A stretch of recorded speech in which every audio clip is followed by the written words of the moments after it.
There's this thing that's happening called the flashing light prize, where you build a thing to flash an incandescent lamp in a fun way.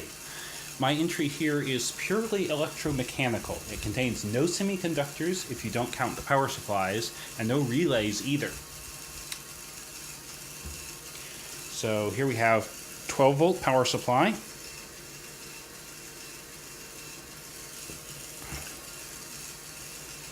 Power bus. 12 to 9-volt converter for the LEGO Power Functions battery box. LEGO doesn't sell an official power adapter, so it's wired up through dummy batteries. Gear motor, additional gear reduction, crank.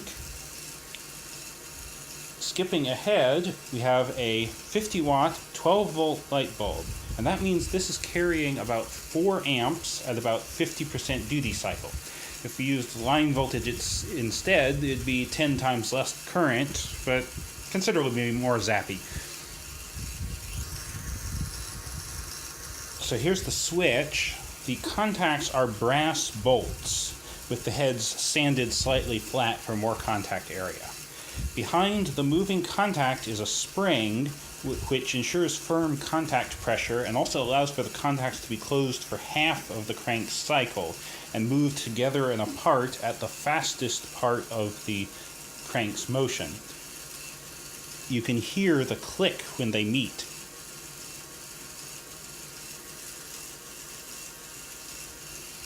Behind the spring, we have a crosshead, that is, a joint that turns the complex motion of the crank arm into only linear motion. That simplifies mounting of the spring and also looks neat.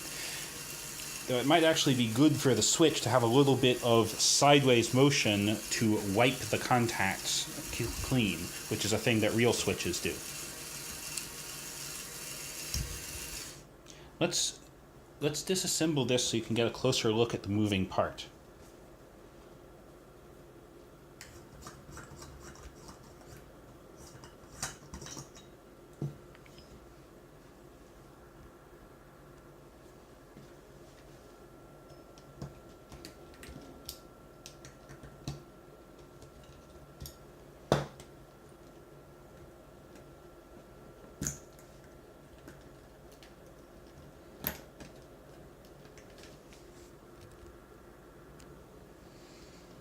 Here's the stationary contact. This is a little overbuilt, but hey, prototype V1 and it's easy to pull off.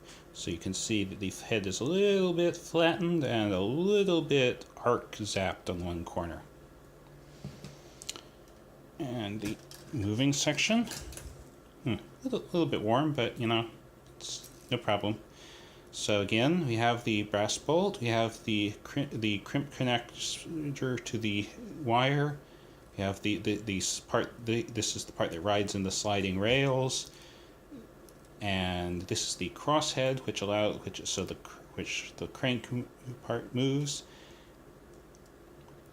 And right.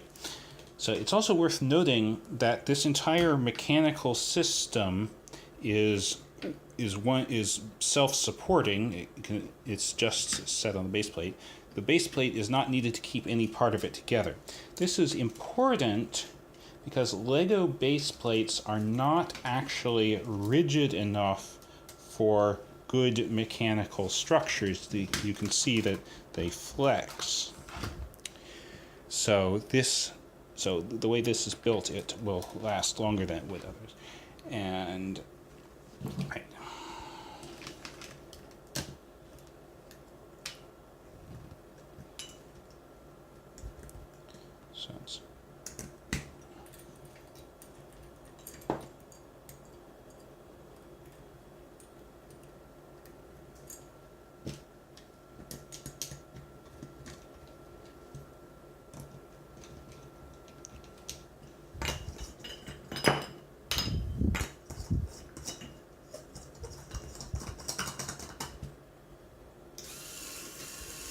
There we go. Now I'm going to display a thermal image of the system. The visible hot spots are the light bulb, the contacts, the motor, the 9-volt converter, and the bearing at the other end of the motor shaft. I'm pretty sure this scale isn't linear because the motor and contacts aren't nearly as hot as this makes them look. Also, I tried to record a video and the app crashed. Oh well. Now, we have the let it run for 5 minutes part of the video, which I recorded earlier because get that working first. The weakest point in the system is the switch contacts. They get damaged by arcing. It'll reliably run for over 5 minutes after a fresh cleanup, and of course this same mechanism could be used with better materials. The simplest improvement might be used to flathead screws, but hey, it works great. Other than that, and the only thing I bought for this project is the light bulb. That's the end of the talking part, so if you don't want to watch a blinking bulb for 5 minutes, you can stop now.